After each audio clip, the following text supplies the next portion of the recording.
Então não é sobre Ele explicou Deus como Passei a me conhecer. Pregações bonitas. compartilhando. para pregar. te joga na parede. Estão querendo se exibir. Jesus Cristo, inocente, pagou por todos os nossos pecados. Meu Deus e meu Pai, Deus Todo-Poderoso, Criador do céu e da terra. Mais uma vez, Senhor, eu venho em Tua presença, Pai, no nome do Senhor Jesus. Quero te agradecer, Senhor, porque o Senhor me acordou na hora em que eu pedi, Pai. É mais um motivo, Pai, de saber que Tu és comigo, Senhor. Que Tu ouve meu clamor, ouve minha oração, Senhor. Sei, Pai, que tem alguns pedidos que o Senhor não responde. Sei também, Senhor, que tem algumas coisas que o Senhor não me dá. Sei, Senhor, que o Senhor está no controle de todas as coisas. O Senhor sabe o que é bom para mim. Tudo tem seu tempo, Pai. Eu reconheço, Senhor, a minha vida. Sei, Pai, que até aqui o Senhor tem me ajudado. O Senhor tem cuidado de mim e dos meus, Pai. Obrigado, Senhor, por tudo que o Senhor tem feito em minha vida. Eis-me aqui, Senhor. Use-me a mim. Estou aqui, mais uma vez, Senhor, velando pelo compromisso que tenho não só com o Senhor, mas com os meus irmãos, Pai, para participar do devocional. Revela-nos, ó Deus, dentro da Tua palavra, aquilo que está oculto ao nosso entendimento, Pai, para que possamos compreender, praticar, Senhor, e ensinar aos outros também, Pai. Fala conosco, Pai, aquilo que precisamos ouvir da Tua parte. Obrigado, Senhor, por mais uma semana que se inicia. Seja uma semana de vitória, Senhor, em nossas vidas, ó Pai. Abençoa cada participante. Abençoa cada família. Abençoa os meus filhos, ó Deus. Protege, guarda, livra-os. Os meus filhos, meus netos e os meus bisnetos, Senhor. Oro por cada um deles, ó Pai. E peço a Tua proteção, Senhor. Cuida. É o que eu te peço, em nome de Jesus. Amém. Oséias 8. O título, aqui na minha Bíblia, o castigo está próximo. Põe a trombeta à tua boca. Ele vem como águia contra a casa do Senhor, porque transpassaram o meu concerto e se rebelaram contra a minha lei. E a mim clamarão: Deus meu, nós Israel te conhecemos. Israel rejeitou o bem, o inimigo persegui-lo-á. Eles fizeram reis, mas não por mim. Constituíram príncipes, mas eu não o soube. Da sua prata e do seu ouro fizeram ídolos para si, para serem destruídos. O teu bezerro, ó Samaria, foi rejeitado. A minha ira se acendeu contra eles. Até quando serão incapazes de alcançar a inocência? Porque isso é mesmo de Israel. O artífice o fez, e não é Deus. Mas em pedaços será desfeito o bezerro de Samaria. Porque semearam ventos e chegarão tormentas. Não há seara, a erva não dará farinha. Se a der, tragá-lo-ão os estrangeiros.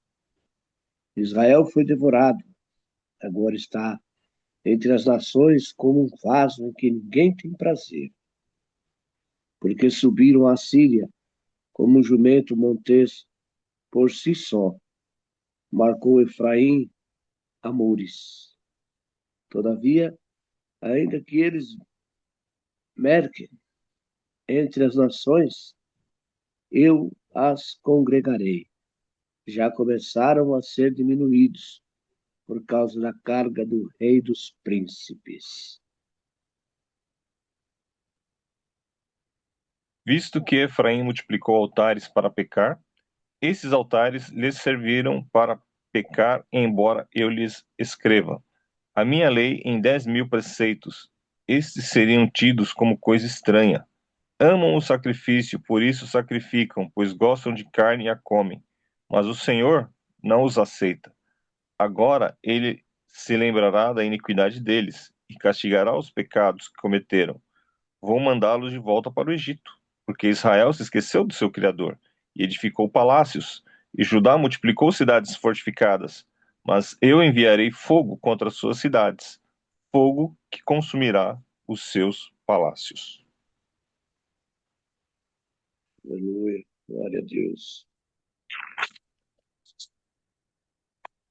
E mais uma vez, Deus se levantando contra o povo de Israel, povo rebelde, um povo que, como você mesmo já disse, parece que não tem limite. Em vez de ganhar aquele povo em que eles estão habitando para o Senhor, eles se ajuntam com aquele povo e fazem pior que eles. Infelizmente, meus irmãos, é assim que acontece hoje em dia em nossas vidas.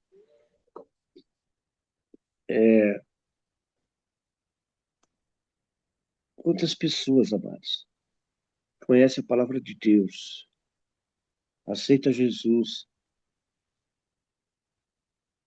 e a gente espera que ela vá para o mundo conquistar outros para levar para a igreja.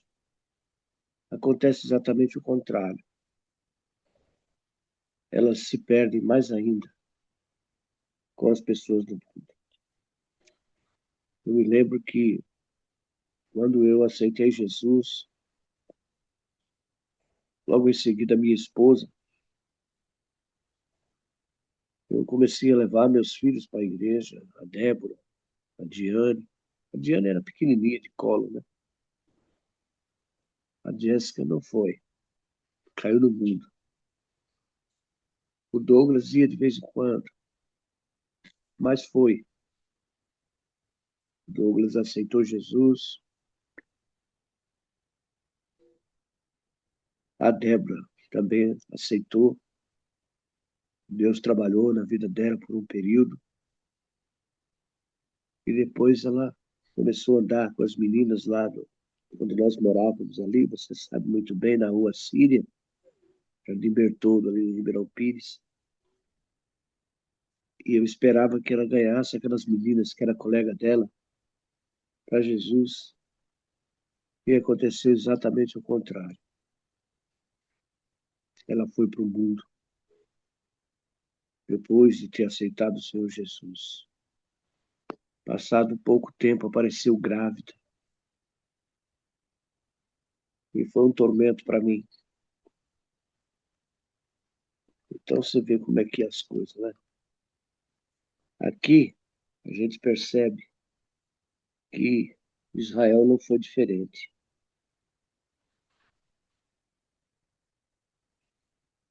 Eles se envolveram. A palavra fala, né, desde o início. Põe a trombeta na tua boca. Ele vem como águia contra a casa do Senhor. E traspassaram o meu concerto, se rebelaram contra a minha lei.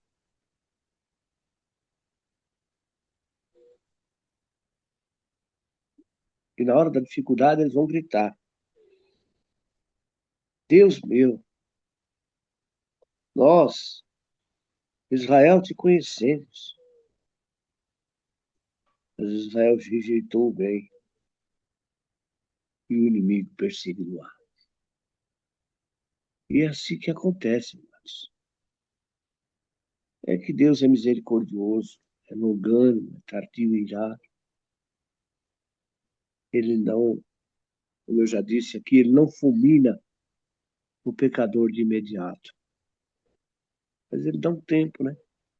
Ele espera que a pessoa se arrependa, reconheça o seu erro e volte para Deus. E volte para Ele. Mas até quando Deus vai ter essa paciência? Eu vi uma frase ontem de um padre pregando numa igreja, que ele falou assim: olha, você que não está fazendo nada para ir para o céu, fique tranquilo, porque o inferno aguarda. Aí, cara, como assim? Porque para ir para o inferno não precisa fazer nada. É só descer a banguela.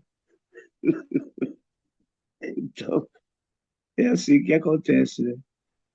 O cara não está fazendo nada para ir para o céu. Está pensando que vai para o céu? O padre falou, não vai não. Você já está no inferno. O inferno já está garantido para você. Ai, meu Deus do céu. Caramba, viu? Tive que dar risada. E assim, cara, quando você serve a Deus, você tem que servir a Deus, cara. Não pode ficar em cima do muro, não. Não pode ficar de braço cruzado. Você tem que ir para cima. Você passa a ser um atalaia. Você tem que anunciar o reino de Deus. Você tem que declarar a quem você serve. Porque nós conhecemos o Deus de qual servimos. E sabemos que Ele é um Deus poderoso. Que Ele faz infinitamente mais do que pedimos ou pensamos. Que Ele cura, Ele liberta, Ele sara as feridas. Ele levanta o pobre do pó. Ele levanta aquele que está caído. Ele sustenta. Ele é o escudo. Ele é a espada. Ele é tudo.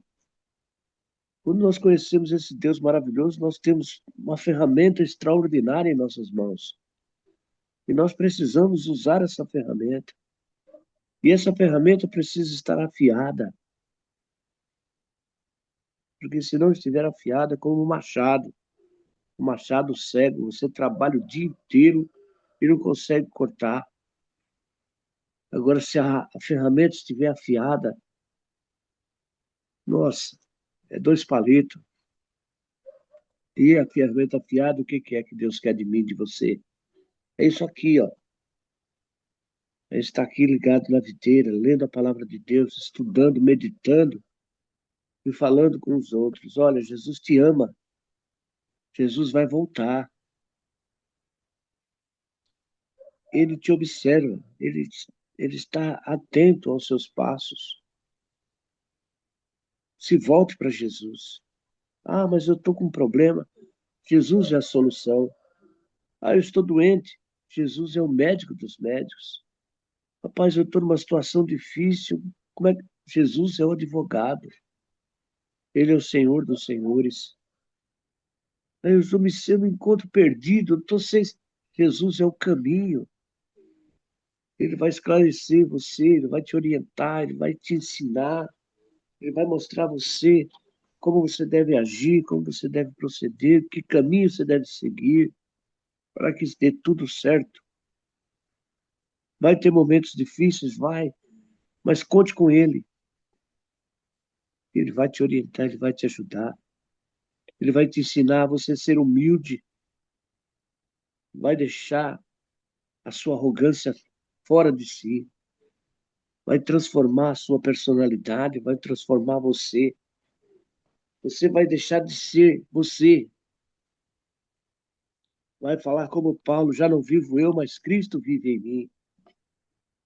Porque o pior defeito do ser humano é se achar. É achar que pode fazer tudo, que pode fazer o que bem entende. Não, não. E Deus nos ensina, amados. E tem que haver transformação. Tem que haver mudança. Quando você recebe Jesus no seu coração, há mudanças. Há mudança de valores, há mudança de comportamento, há mudança de atitude. Tem que haver mudança. Tudo bem que você pode, em algum momento da sua vida, errar, se exaltar ou ter dificuldade, mas você tem que abaixar a cabeça, dobrar o seu joelho, falar com Deus e reconhecer o seu erro. Quem é que convence você disso? É o Espírito Santo que habita em você. E é isso que Deus fala com esse povo aqui. O castigo está próximo. E foi isso que aconteceu. Amém, meus amados? Eu dou oportunidade aí para vocês falarem também alguma coisa que Deus tocou no coração de vocês. Bom, esse capítulo 8, ele vem bem na direção do 7, né? E uma das coisas que me chama a atenção é que às vezes a gente fala alguns ditados, né? A gente acha que é ditado popular, né? De tão comum que tá, aí você vai lá e de repente você vê uma citação na Bíblia, né? Que nem o versículo 7 que diz, né? Porque semeiam ventos e colherão tempestades, né? A gente fala isso usualmente, né? E aquele outro que é de Paulo, né? Quando o Senhor se apresenta para Paulo, que diz que recalcitrar contra o aguilhão, né? Que é dar murro em ponta de faca, né? Então, são sabedorias milenares, né? As pessoas, elas colhem ventos, né, cara? Você deixa Deus, que é rio de água viva, você deixa Deus aí que te proporciona todas as coisas e você vende, né? Você, literalmente, é isso que você faz. Você vende a sua comunhão com Deus, você vende a sua comunhão com a sua família, você vende a sua comunhão com seus filhos, às vezes, né? Você deixa de estar junto ali, e hoje em dia o pessoal acha que tá jovenzinho, né? Então, não tem comportamento de pai, não tem comportamento de mãe, acha que tá fazendo festa aí, né? Já passou da fase, né? Porque tudo na vida é fase, né? Tudo na vida é transitório, né? Mas tem uma galera que não caiu a ficha ainda, né? Tá com quase 50 anos nas costas ainda e tá correndo atrás de vento, tá correndo atrás de sombra, tá correndo atrás. E o Senhor, que é ali o rio de água viva, a pessoa não quer saber, né? Então, esse texto, quando ele fala, né, por que semeiam ventos e colherão tempestades, né? A gente usa muito, né, esse comentário nos dias de hoje. E para baixo aí ele está falando, né, que no verso 13, as pessoas, elas amam o sacrifício, por isso sacrificam, pois gostam de carne e a comem, mas o Senhor não os aceita. Parece aquela, não tem nada contra churrasco, gosta de churrasco, come churrasco, mas não parece.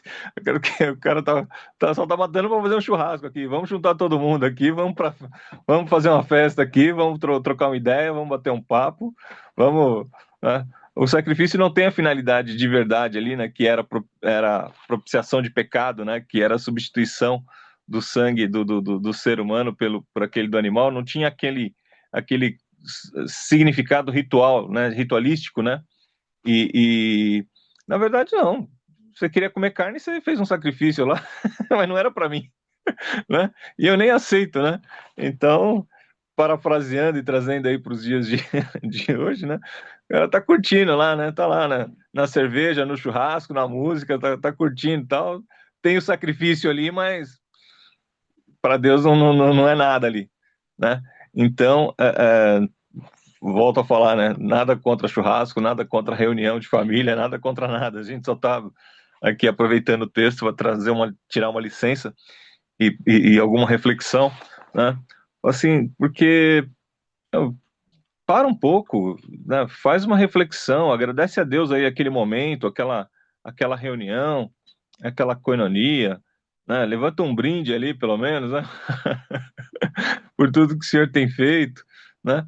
Mas mesmo nas festas que é ditas hoje em dia, né, são ditas cristãs, né? Você vê que o Natal eu acho que é o único aniversário no mundo que você esquece o aniversariante. Eu acho que é o único aniversário do planeta que substituir o aniversariante, não tem mais o aniversariante. E a Páscoa, que era para ser, né, o símbolo da saída do povo ali do Egito, que era um símbolo de livramento da escravidão para o povo judeu, né? Mas já que nós ocidentais estamos aqui usando a festa, né? Não se faz nem lembrança do que é a Páscoa, né? Se colocou lá um ovo, se colocou lá um chocolate, se colocou lá um coelho, se fala da Páscoa, né? Se comenta. Então, assim, se curte o feriado, vai. Né? A gente aproveita os feriados que tem, sendo eles religiosos ou não, a gente gosta do feriado. Mas não tem o menor sentido o significado daquela festa. E o que chama atenção é que mesmo a igreja, né, ela às vezes ela peca nesse sentido de dizer qual é o sentido daquela festa. Então a gente põe a árvore de Natal, põe o Papai Noel dentro da igreja, põe lá o coelho, põe o ovo de Páscoa, diz que é para alegrar as crianças, mas na verdade, que nem você falou, o nosso trabalho era exatamente o contrário. Eu achei que a pessoa ia dar testemunho de Jesus lá onde ela estava, mas na verdade ela foi cooptada pelo mundo. E aí, ao invés dela dar testemunho de Jesus aonde ela estava, ela traz o mundo para dentro de casa. É um sentido contrário, né? A pessoa acaba trazendo as situações de lá de fora e enfraquecendo, né? A questão dentro da própria casa, dentro da própria casa ali consigo mesmo e às vezes com a própria família, né? Então esse texto aqui de Oséias, a gente fala novamente, né? Era uma realidade para aquele tempo lá, 720 anos antes do Senhor Jesus, né? E 2000 e tantos anos, quase 3.000 anos para nós aqui, né? Mas é muito, muito moderno, é muito presente, né? Não parece que foi um texto escrito, um livro escrito só para aquele povo do passado, né? Então, o Senhor aqui, ele fala, né? Que Israel, no verso 3, né? Rejeitou o que é bom. Você rejeitou o que é bom e o inimigo vai te perseguir. Não é porque simplesmente eu estou te amaldiçoando, é porque você abriu uma porta para uma coisa que não deveria ter aberto. É uma consequência do seu pecado, é uma consequência do lugar para onde você foi. Então, você plantou e vai colher, né? Então, essa chama muito atenção essa advertência, né, do Senhor. E aí ele falou, e o inimigo vai te perseguir. Você está buscando ajuda lá na Síria, você está buscando ajuda lá em Israel. Eu sou o esposo, eu sou o noivo, mas você está buscando amantes lá no inimigo, achando que o inimigo vai te guardar. E o inimigo, para quem você está contando o teu segredo, é aquele que vai espalhar, é aquele que vai te botar na boca do povo, é aquele que vai te dar um mau conselho, é aquele que vai te dar algo que vai te viciar, é aquele que quando você sai da mesa você vira o assunto. Porque tem isso, né? Tem pessoas que estão junto com você sentado ali na mesa que põe o nome de segundos e terceiros, e aí dá risada e fala daquelas pessoas e tal. Só que quando você levanta da mesa, você vira o assunto. Então o Senhor ele traz essa orientação aqui para o povo, né? E ele diz o castigo está próximo, né? Por quê? Porque você está semeando contenda, você está semeando problemas, você está enfraquecendo os laços dentro do próprio reino ali, né? O povo já não tem mais aquela visão de unidade, né? Você vê que o Brasil, você não vê a Holanda falando mal da Holanda, o holandês falando mal da Holanda, você não vê alemão falando mal da Alemanha, você não vê o americano, qualquer filme, qualquer novela que o cara põe, ele põe uma bandeira lá americana lá, né? O cara tem uma presença cívica, né? Ele tem orgulho ali da terra dele e tal. O prazer do brasileiro é falar mal da terra dele, é falar mal de brasileiro. A gente sabe que tem problemas, a gente sabe que tem muitas coisas que não estão certas, né? E tem coisas que realmente a pessoa fala com propriedade. Até o vídeo que você me mandou ontem lá, o irmãozinho comparando lá, o senhor lá falando a respeito que se você comprar um objeto e deixar na calçada e avisar pro camarada do prédio lá, falou, deixei na calçada, ele desce e tá lá na calçada. Aqui, se você comprar um objeto, deixar na mão do pipoqueiro e falar, tô avisando pro cara do prédio lá que ele vai descer aqui para pegar, quando ele desce, o pipoqueiro nem lá não tá mais. Então, eu quero ter um exemplo dessa situação, né? Como que a nossa cultura, né, tá arraigada à questão do jeitinho e a questão da vantagem, né? Então, essas coisas têm que mudar, né? E tem que mudar principalmente por conta da igreja, né? E ele dá esse exemplo, né? Ele fala assim: nós somos um país cristão, nós somos um país onde a Bíblia é pregada, nós somos um país onde a maior parte das pessoas conhecem o Evangelho e é tido como um país corrupto. E aquele país que é comunista, que nem fala de Deus, claro que lá eles têm uma regra, né? Eles têm uma lei que funciona. E tem país é o seguinte: se te pegou roubando, você perde a mão. Se te pegou roubando, você vai preso, você não sai mais. Então, não é a falta de Cristo, ou a presença de Cristo, no caso, para eles ali, que faz com que eles não tenham essas práticas. É porque a lei funciona, né? Então, amigo, você pegou? Peguei. Tem câmera para todo lado. Você agiu dessa forma? Agiu errado. E isso vai sendo impregnado nas gerações, porque ele sabe que não é dele, que não é para pegar, que se ele pegar vai ter uma pena, que se ele pegar, alguém está ficando sem aquilo, então ele tem uma consciência de sociedade. Entendeu? Cara, você está se apropriando no que não era seu, cara. Você pegou o que não era seu, aquela pessoa que era para ela ficou sem, né? Então, os pais da gente ensinavam quando a gente era pequeno, né? Quando você vai, não tinha, e a carne hoje está pelo horário da morte, né? Você compra comida, você faz a comida, ele fala assim: você repete o arroz e o feijão, você nunca repete a mistura você deixa no prato. Por quê? Porque não vai ter mistura para todo mundo. Então você pegou a sua, você vai comer a sua, porque se você pegar mais, vai faltar para alguém. E a mãe, às vezes, até tirava as marmitas primeiro, né? Para você poder levar a marmita antes de nós começarmos a comer lá, tirava, né? A marmita para o pai levar, alguma coisa do gênero e tal. Era uma questão de consciência, você já crescia com aquela consciência, né? Tem 5 pessoas na família, comprou 5 pães. Ah, eu queria mais, mas se você comer um, vai faltar para alguém. Então você não tem. Você vai comer aquele que está lá. Então essa consciência, né? Parece que ela foi desligada da mente do brasileiro, né? Nas gerações que estão sucedendo aqui. Não tem mais esse compromisso. A pessoa colocou na cabeça dela que fazer o certo você é trouxa. Ah, você tá correndo pelo certo? Ah, você é trouxa. Né, mano? Cada um por si, Deus para todo mundo, não é? Mas a Bíblia não fala que é assim, né? Ela diz exatamente o contrário, né? Então, ele traz à nossa consciência essas questões de você respeitar a Deus acima de todas as coisas, de você não buscar amantes lá fora, amantes espirituais, aqueles que vão alimentar sua alma, né? De você valorizar a família, de você valorizar as pessoas que estão ali ao seu lado. Ele está trazendo a consciência para você não ir buscar ajuda no seio do inimigo, não é isso? Porque ele tá falando assim, cara, eu tô olhando para vocês aqui, eu tô admirado. Vocês estão deixando a mim, eu vou ter que levar vocês de volta para o Egito, de onde eu tirei. Porque é isso que o texto está falando, né? Vocês estão chamando as nações inimigas para socorrê-los. E eu vou reuni-los para juízo de vocês. Esses que vocês estão chamando aí para ser auxílio, eles vão ser o inimigo de vocês.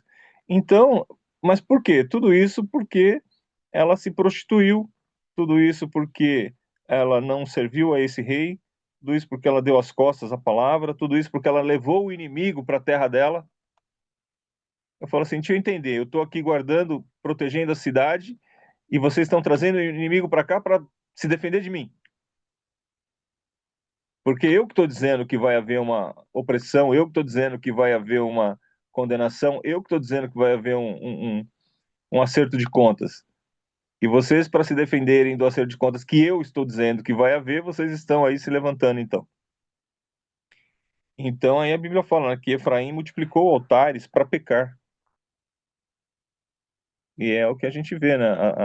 Cada hora se inventa alguma coisa aí, né? Inventores de males, como diz a Bíblia, né? Às vezes nós nos tornamos inventores de males, né?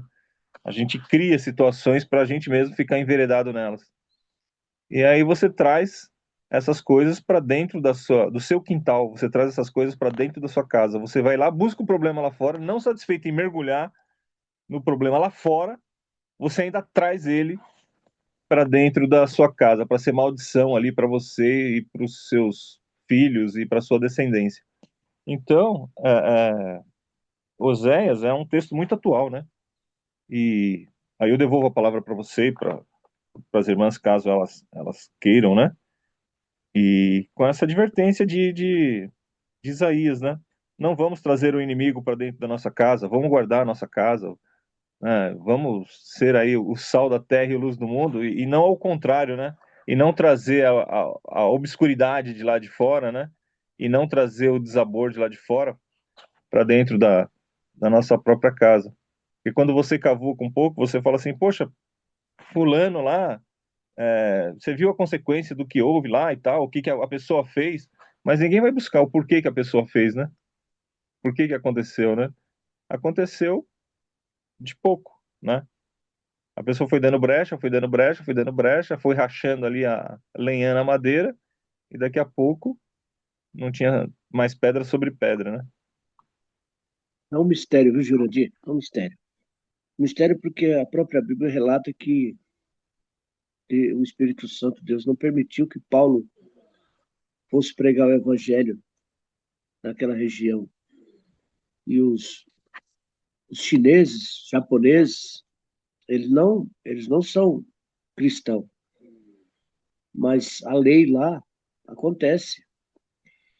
Eles, como você mesmo disse, como aquele pregador falou, aquele rapaz, quando se perde alguma coisa no prédio, o cara diz que coloca numa sacolinha, amarra na árvore ali, ou leva no comércio próximo e fala, olha, eu achei aqui uma chave do carro, queria acontecer um antes comigo. Eu achei uma chave do carro no chão, e eu peguei a chave e levei no mercado e falei, olha, alguém perdeu a chave do carro aqui no estacionamento, ó, tá aqui, ó. Entreguei lá. E assim seria se fosse uma carteira, um celular, sei lá o que fosse. Eu, como cristão, eu devolveria, eu procuraria alguém para entregar, porque para mim não é meu, não vai servir, mas vai fazer falta para a pessoa que perdeu. Mas as pessoas, muitos brasileiros não têm essa consciência. Eles levam para si, eles não estão nem aí, entendeu? Que cabeça é essa? Que mente é essa? E lá na China, no Japão, as pessoas têm consciência, eles não fazem isso. Eles, eles não. Por quê? O cara roubar, que nem você falou, se o cara roubar, ele vai perder uma mão. Se ele roubar de novo, ele vai perder outra mão. Enfim, tem preços a ser pago. Mas aqui no Brasil, meu Deus do céu. O cara, sabe, teve um que falou assim: olha, Pedro era pescador, Jesus foi carpinteiro. E o seu pastor, o que ele é? O que ele fez? Ai, meu Deus do céu. Não é fácil, viu, cara? Não é fácil. Então a gente tem que entender que nós vivemos num mundo que o véu se rasgou. A gente conhece a palavra, que o véu se rasgou. O Espírito Santo de Deus habita em nós. E que você tem responsabilidade, você tem conhecimento, você tem que viver por si, tem que fazer o certo. A palavra fala lá, ó, se fizer certo, certamente serás aceito. Mas se fizer errado, o pecado jaz à porta. Deus falou, cumpre a ti dominá-lo. Mas você domina, você parece que se agrada em pecar, você parece que tem prazer no pecado, tem prazer em fazer as coisas erradas, em se divertir. Por isso é que somos um país, amados, que, meu Deus do céu, hoje estamos divididos, o país hoje está dividido. E sabe Deus para onde é que nós vamos, viu? Sabe Deus. Uma terra maravilhosa como essa, um lugar que não tem terremoto, não tem, sabe, o verde, um país onde tem mais água no mundo, onde o verde é, sabe, oh meu Pai, onde a cultura, nós temos aqui lugares, tudo que planta dá, criação, o Brasil está em primeiro lugar em carnes bovinas no mundo, é o celeiro do mundo hoje o Brasil. Mas o povo que aqui existe, meu, não tem unidade, não tem unidade. É aquele vem a nós e nada ao reino. É um querendo furar o olho do outro. E não é assim, cara. Não é assim. Tem que haver mudança. E nós que conhecemos a palavra, nós que estamos aqui agora, nós temos que lutar para que essa palavra entre no coração dos outros e que eles possam ver que tem que haver, né?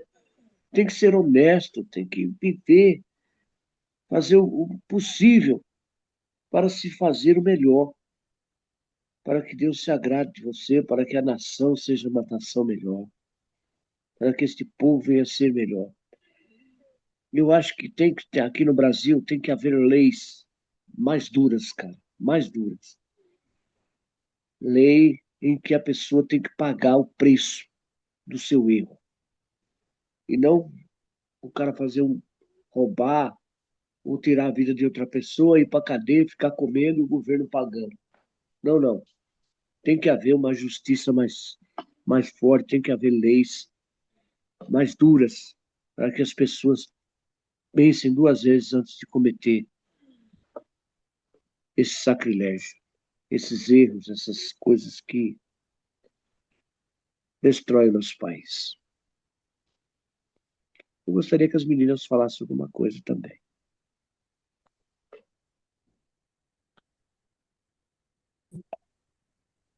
Mário, só uma coisa.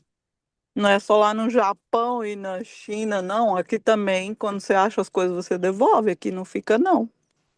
Aqui a gente devolve. Você acha a carteira, deixa num lugar próximo, se é um comércio para devolver, porque a pessoa pode voltar e procurar. Anuncia para poder a pessoa achar dinheiro. Aqui é assim. E não perde mão, não. Faz porque faz. Eu não sei se existiu alguma lei antes. Hum, E continua até hoje, mas continua até hoje. E a outra coisa que o senhor falou lá ah, das pessoas quando elas ganham Jesus, aí vai e se perde, é, tem uma solução para essa, igual aquele filme o Forja, sei lá como que fala aí em português. Ah, lá mostra o que eu acho que é e o que passou comigo. Quando uma pessoa ela aceita Jesus, ela tem que ser consolidada, porque muitas das vezes ela não sabe permanecer. E aquela pessoa que está ali, que já sabe como é permanecer, ensinar ele, treinar ele, é por isso que a Bíblia diz, Jesus disse, ide fazer discípulo. Ele não fala ide e convertei as pessoas. Ele fala ide fazer discípulo. Nós é que estamos fazendo errado. E ele vai perguntar de nós, entendeu? Porque quando eu me converti, eu tive uma pessoa que eles me deram, que era ela jovem, da minha faixa de idade, da minha, do mesmo, né, mulher, da mesma genealogia, né? Ai, não é genealogia, do mesmo, não consigo lembrar a palavra. Então ele era assim, se era um menino que pegava ele, se era uma menina, entendeu? E ela me ensinou os passos, entendeu? Ali apesar de que eu já tinha dos meus pais, mas como eu estava rebelde, aquela menina veio me ensinar as primeiras coisas, como orar, como pedir, como ler a Bíblia, o que era certo, o que era errado, o que eu podia, o que eu não podia, o que Deus me permitia, o que não. Então, mas foi com amor, porque lembra, eu estava revoltada, que eu não queria Deus, que eu achava que ele era mau, entendeu? Então, ela foi aquela pessoa, uma vez por semana a gente nos encontrávamos, tinha uma hora de estudo, às vezes nós saíamos junto, ia ficar junto, nós duas, mais ali para aprender um pouco da vida mais com Deus. E isso me firmou muito e me ajudou muito, foi assim uma juventude assim maravilhosa, entendeu? Porque eu me converti na minha juventude. Mas se é um casal, devia ter um casal para ajudar. O nosso problema hoje não é só apontar, a gente tem que trazer solução também. Essa é uma solução, mas que mais do que 90% não faz mais, porque não é a moda, não é interessante, entendeu? E aquele filme, se as pessoas vissem mais, iria relembrar que é assim que se faz, que é assim que Deus mandou, entendeu? Ele não falou só para você, ai, converte essa pessoa, ganhe ela para Jesus, ganhe e deixa largada, of course que ela vai voltar para onde ela estava. Ela não teve nenhum apoio. E só ir na igreja ali não é o suficiente, entendeu? Então, essa palavra é para nós vigiarmos e sabermos que nós é que temos que fazer alguma coisa. Eu entendo a sua colocação. Você está dizendo que nós temos que ganhar almas para Jesus e cuidar delas, como se fosse fiel. Isso é realmente Sim, o até que ela que, possa andar com as pernas dela, o sozinha. que nós procuramos fazer, o que a igreja tem que fazer. Mas a gente vê que muitos pastores hoje não fazem isso, Ma- entendeu? Mas é o que eu falei, Eles só seu. esperam que a pessoa vá para a igreja e lá dizime e fique ali. Mas a pessoa tem que dar uma cobertura espiritual, ir na casa dessa pessoa que aceitou Jesus, conversar com a família, estar ali frequentando, ajudando a pessoa a se firmar no Evangelho. É Porque senão, consolidar, né? Porque uma vez consolidada, ela não vai mudar. Ela, uma vez firmada, ela fica, ela vai para frente. Uma pessoa firmada, ela ajuda outros. Esse é o erro nosso hoje, entendeu? Porque desde que Deus é Deus, desde que ele treinou os discípulos, ele falou, e de fazer o mesmo. Treinar, treinar, consolidar. Não é como agimos, não é como fazemos. É poucos, é igual eu falei, é menos que 90%, 10% que faz, entendeu? Os outros 90% não estão fazendo. mas Quando eu existe me também converti aquele, também foi assim. Tá Quando eu vendo? me existe E converti, aqueles somos, também, viu, Jânio? somos nós que Existe tá aqueles também ficando, você viu? Os que foram que vai no embalo, consolidados. entendeu? Às vezes a pessoa não recebeu no coração o Senhor Jesus de forma correta, tá entendendo? Ele aceitou ali e tal, mas não, então, sabe, mas, uma mas conversão genuína, tem que haver uma conversão genuína. No meu caso, por exemplo, quando eu recebi Jesus no meu coração, foi uma coisa assim extraordinária. Eu recebi Jesus quando eu tinha 22 anos, eu não fui para a igreja, não tive, sabe? Foi como se eu tivesse. Não, mas 20 anos depois é que eu vim ter um encontro com Jesus. Foi ali que eu, sabe, eu recebi Jesus no meu coração, ele me abraçou, eu chorei como criança, fui abraçado ali, e ali houve realmente uma mudança na minha vida. Eu não me separei mais dele, estou até hoje com ele. Mas eu aceitar Jesus, confessar Jesus, foi quando eu tinha 23 anos, eu era jovem. Eu tinha um rapaz comigo no hospital, eu já contei aqui para vocês o meu testemunho, e o cara era evangelista, e eu estava no hospital, ele ia fazer uma cirurgia da cirrose, ou não, cirrose não, era aquela que eu fiz, meu Deus. apêndice. E não, é outra, vesícula. Né? E ele estava ali comigo, nós ficamos 3 dias ali, ele lendo a Bíblia, falava de Jesus, contava os testemunhos dele, e eu só ouvindo. E ele falando, falando, falando, só nós dois naquele quarto. Aí quando chegou o dia dele operar, ele falou, ó, Mário, eu vou passar pela cirurgia hoje, mas eu preciso fazer uma pergunta para você. Você, você gostaria de aceitar Jesus como seu único e suficiente Salvador? Eu, como estava ali com ele, ouvindo aquele monte de testemunho que ele só falava de Jesus, eu falei, aceito sim, por que não? Aí ele pediu que eu se ajoelhasse, colocou a mão dele sobre a minha cabeça, levantou a mão para o céu, leu uma palavra e pediu para Deus escrever meu nome no livro da vida. Então ali eu aceitei Jesus naquele quarto de hospital. Só que quando eu saí dali, Jurandir, eu voltei para o mundo. Eu voltei para o mundo, eu continuei fazendo as mesmas coisas que eu fazia e passei 20 anos nessa vida comum, né? Até que chegou um dia em que eu fui convidado para participar de uma campanha que tinha numa casa de uma irmã lá onde você já foi comigo, lá em São Paulo, no Parque Bristol, né? Uhum. E ali eu fiquei do lado de fora, assim, né? Porque eu nunca tinha entrado numa igreja, eu nunca tinha. Aí eu vi. Ali eu tive um encontro com Deus. Eu estava do lado de fora na varanda, assim, as pessoas estavam lá dentro da sala e eu estava na janela, na varanda, assim, no vitrô, olhando para dentro aquele povo que ali estava. E de repente, uma mulher começou a cantar um louvor. João viu milhares e milhares de anjos que voavam ao redor do trono. E eu comecei a sentir assim algo gostoso, meus olhos se encheram de lágrimas. Eu vi, sabe, Jurandir, eu vi aquela canção que aquela mulher cantava, eu vi uma fumaça pequena assim que entrava no ouvido de uma pessoa de um lado, saía do outro, e começava aquela fumacinha pequenininha passear entre aquela multidão ali.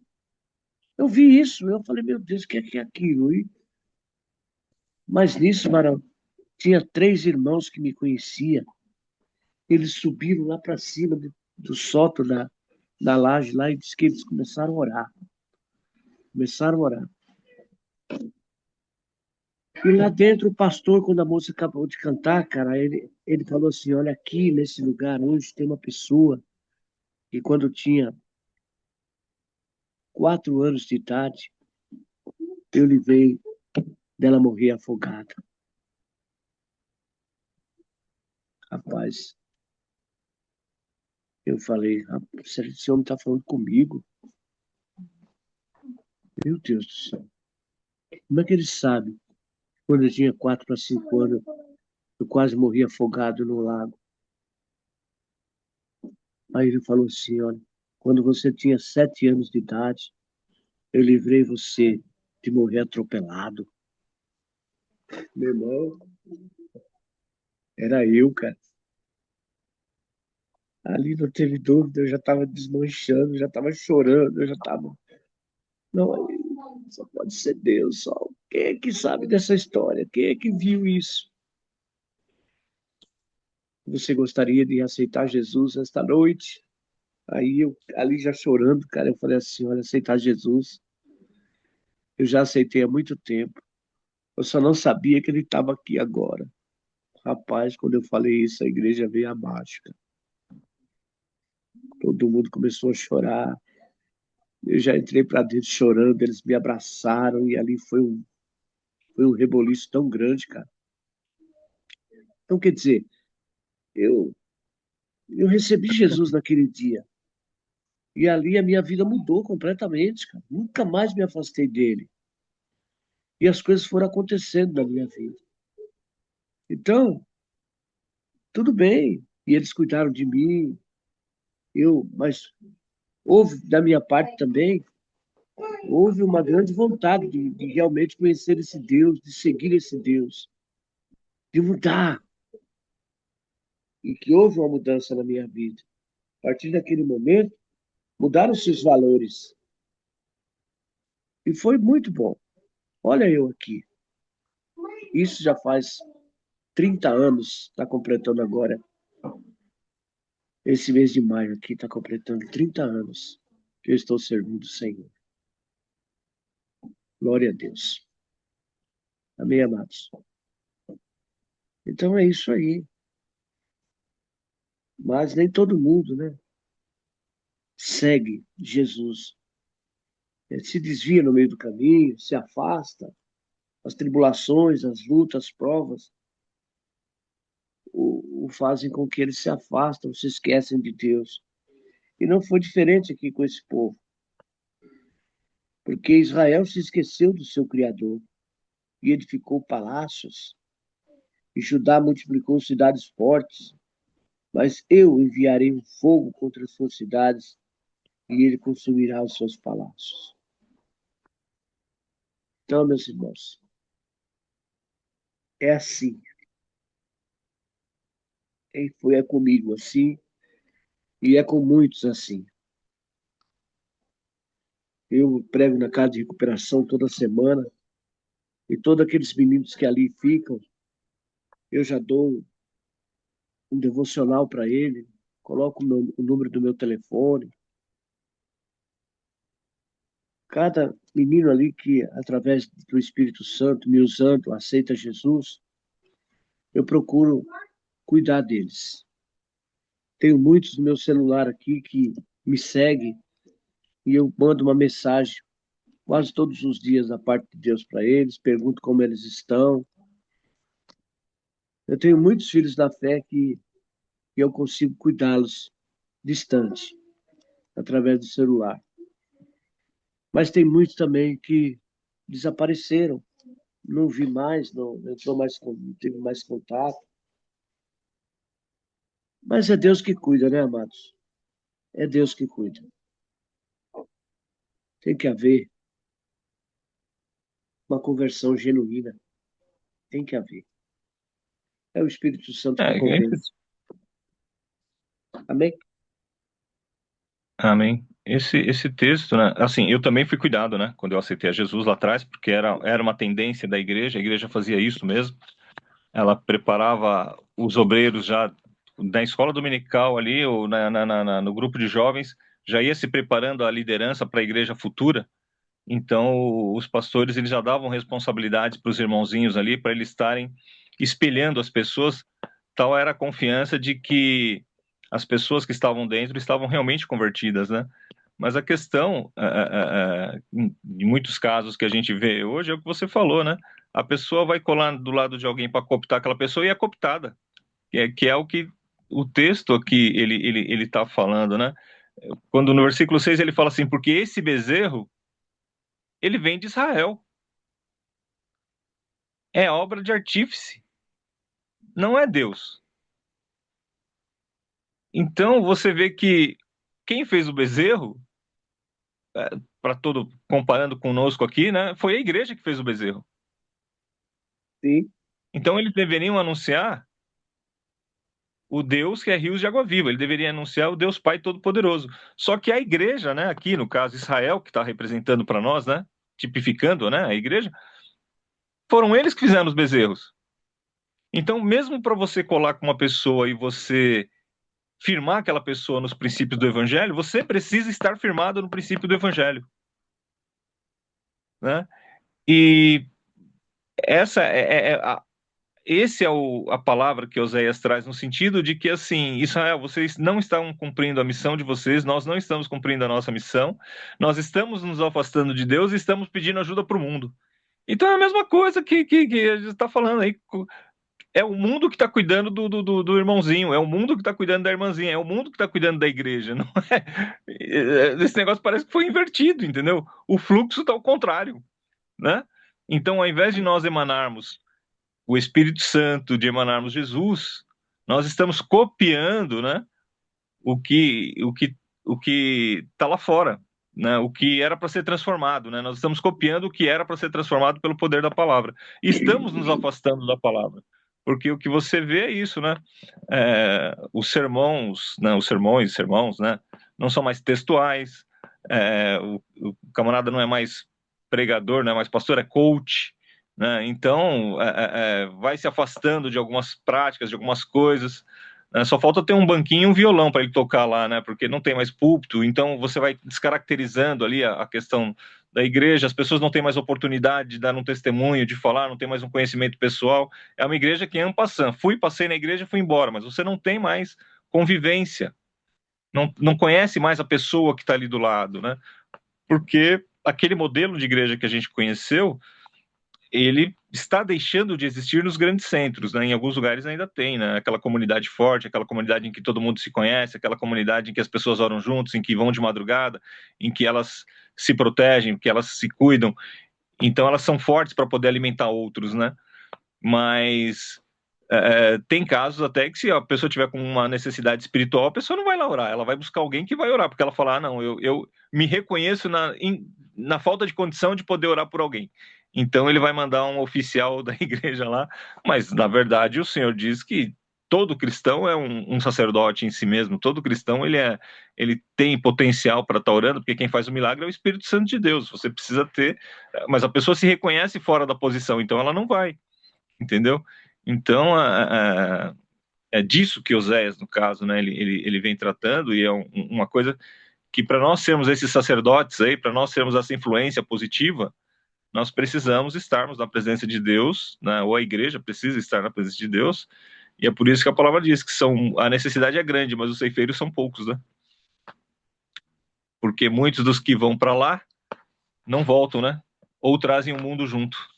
Então, esse é o desafio, né? Eu acho. Esse é um desafio que a gente tem aí. Provérbios capítulo 8 fala, 22:8 fala assim, ó, o que semear a perversidade, cegará males, e a vara da sua indignação falhará. Quer dizer, o que semear a perversidade, o mal, vai colher o mal. Então não E adianta. às vezes você está pregando na frente e o pessoal do seu lado está despregando atrás, né? É assim que é.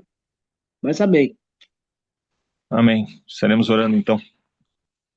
Pai eterno e soberano Deus, no nome do Senhor Jesus Cristo, que vive e reina para sempre, eu quero lhe agradecer pela oportunidade maravilhosa que o Senhor nos concedeu de estarmos aqui diante da tua presença nesta manhã.